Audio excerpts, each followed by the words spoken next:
My mom, being the strong African woman she was, didn't offer a lot of empathy though. She said to me, well, if bombs didn't kill you, people with guns didn't kill you, and you survive a whole war and refugee camp to get to Australia, I guess a bunch of little girls will scare you. But excuse me, why can't you offer empathy and sympathy and say, I'm sorry, school sucks? She said, well, it's your choice, really. The choice is to be made. You could feel bad, or you could put your head up and really deal with the situation. So I thought, okay. But my mom did say something that made sense. I went back to school and thought, okay, I can't change the circumstances. I can't change that I'm black, I can't change that I'm different. But what I can change is how I deal with the situation. So instead of just having the perspective that I was different, I was being mistreated, I thought, what is the perspective of the other person on the other side? That's what changed things for me. So it wasn't, oh, boo-hoo, poor me. Yes, poor me. But what were the experiences of these other girls on the other side having to deal and interact with me? They had a black girl just thrown into their school. They were all the same, similar culture, similar upbringing. There was this point of difference staring at them.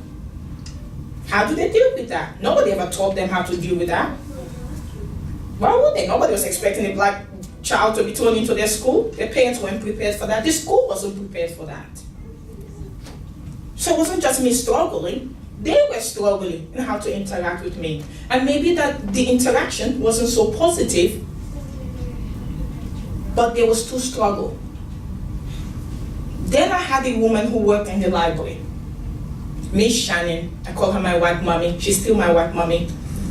Miss Shannon worked in the library, not a teacher. But because I have PTSD as a result of the war, post-traumatic stress disorder, there were times at school where I would scream or see people dying in front of me, or just be really, really panicky and have a lot of anxiety.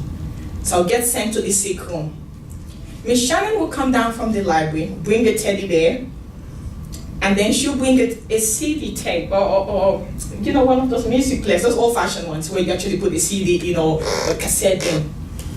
And then she'll play an African CD for me. I was a kid trying to make sense of the world around me, trying to be African, trying to fulfill the role and responsibility of what it means to carry the hopes of our parents. Most migrant kids will understand that. We carry the hopes of our parents who have gone through so much to give us this life. But it's a big burden to carry, to have to meet those expectations. Then I go to school and then I'm trying to fit in, and that is not working out. This woman, no expertise or PhD or master's in anything relevant to me in whatsoever, but an act of kindness and compassion and humanity, when she reached out to me in a way that transcends color, religion, age, doesn't matter. I was just a child to her and I needed comfort. And she just offered that comfort. 15 years later, that to me stood out as one of the most defining moments of my life in Australia, and maybe the moments when I felt the most welcome. Somebody's talking about hospitality. That is true hospitality to me. So 2 different experiences. When we were having a conversation before in our table, Cheryl actually, was saying about how she feels like in her family, where the traditions, where the culture. So one person, I don't have a culture, maybe.